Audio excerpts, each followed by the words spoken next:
let the dead bury the dead. Man, it's a dangerous place to be in, uh, to be dead and be unaware of it.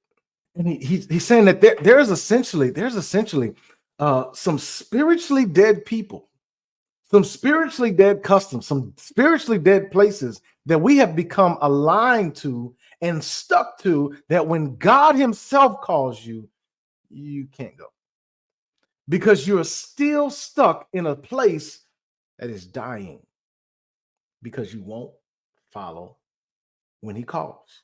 Jesus is essentially saying to the man, there's something that I see in you. But he says, look, I need time to fulfill some family obligations. Uh, Specifically, I got to bury my father because I want to get that inheritance from that.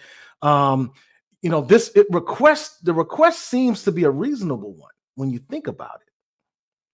But Jesus challenges him to prioritize the urgency of proclaiming the kingdom of God. He's saying, listen, I need you to hear me on this. There is a calling that I am making to you. There is gifts that I have on the inside of you. There is a purpose that I have called you to. And the longer you remain around the dead, guess what's going to happen? You yourself will become one of them. I'm calling you out of that place. I'm calling you to something different. I'm calling you to something alive. There's a purpose, and I don't want it to die with the dead. What are you doing with your time? How are you spending it? Are you making sure that that dash between the date you were born and the date you die is full of everything that God told you to do? I want to make sure that that dash, that blank, is filled with all the things that God told me to do. I want to use that time to do everything that he said to do, not the things that I want to do, because essentially the level of fulfillment in my life is really determined by and revealed by my ability to accomplish the things that he called me to accomplish. Why sit in a place for 10 years and 20 years and 30 years not doing what God called you to do, only because you are so concerned with the opinions of people? Only because you have prioritized the opinions of people over the calling of God. Time is running out. Biblical time management is about taking the time it takes to do what God called you to do before anything else. God, you have called me to make disciples. You have called me to be a disciple and to make disciples. That has to be important. That has to mean something. That has to matter. That means that I'm going to look at my life and I'm going to look at the things that I'm doing, and I'm going to judge it by whether or not I am doing the first thing that I know that I'm supposed to be doing. There are many things that we struggle with in the area of purpose. Like that is this huge thing as of late. What's my purpose? What I'm called to do? What's my purpose? What I'm called to do? I want to do that. I want to do that. Let me relieve all misconception, all confusion. Your purpose is simply to obey God and to be a disciple and to make disciples. That is your purpose. That is your purpose. Everything else, from your giftings to your assignment, lines up with that purpose. So this man says, hey, let me go and bury my father. And Jesus says, let the dead bury the dead. If they won't wake up, it's not your responsibility anymore. I'm calling you to something bigger. I'm calling you to something alive. There is nothing more dangerous than being in a place in which you're losing your life and you don't even realize it. I watched this movie one time, and this guy, he was off in this remote part of the world, and he was hot and decided to take a swim in this lake, and he swam around. He was enjoying himself. He swam for a long time, and he got out, and he had leeches all over his body. These leeches had attached himself to him, and he didn't even know it. He's just swimming and enjoying himself, and the whole time while he's doing that, life is being drained from him, and he had no idea how dangerous it is to be in a place where life is being drained from me and I do not know it. He said, let the dead bury the dead. I'm calling you to something alive.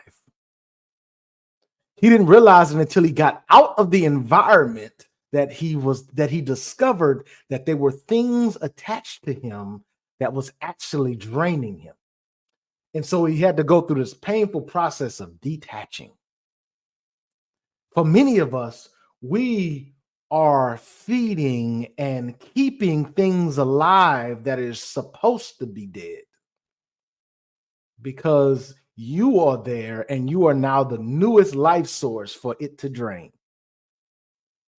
You have to notice it, you have to identify it quickly, and then you have to find a way to detach because there are things that have attached itself to you because the life in you is giving it life.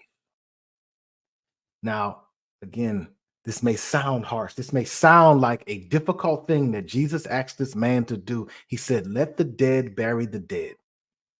Say, yeah, I know you want to go off and I know you want to make sure you bury your father. I know you want to, in the hopes that your father has something of value for you. But I assure you, there is nothing that your father has that is more valuable than what I have for you.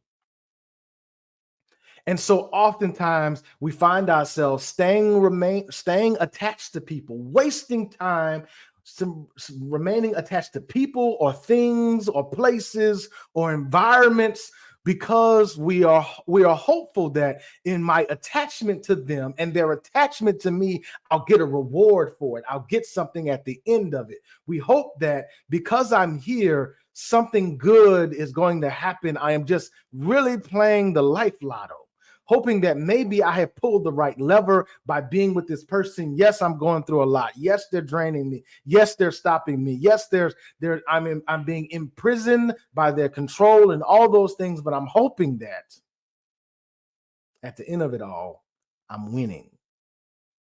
And essentially, Jesus is telling this man, let the dead bury the dead. You're running behind and hoping to remain attached to in the hopes that life can come from death. Jesus, let the dead bury the dead. Your time is too valuable. The mission that God has called you to is too valuable. Let the dead bury the dead. You've got giftings on the inside of you, and you are so worried about people and their faces. You're so worried about your reputation. You're so worried about the attention. You're so worried about the fact that, oh, what if they remember what I used to do or where I used to come from? For many of us, we feel the pull of God on a regular basis. You know he's pulling you. You know it. But you refuse to move because what if? You refuse to jump because what if? You refuse to go because what if? Let the dead bury the dead. Your time is too valuable. You're only here for a little while. Eternity is for eternity. And I've got eternity in mind. So I got to move. I've got to go. Let the dead bury the dead.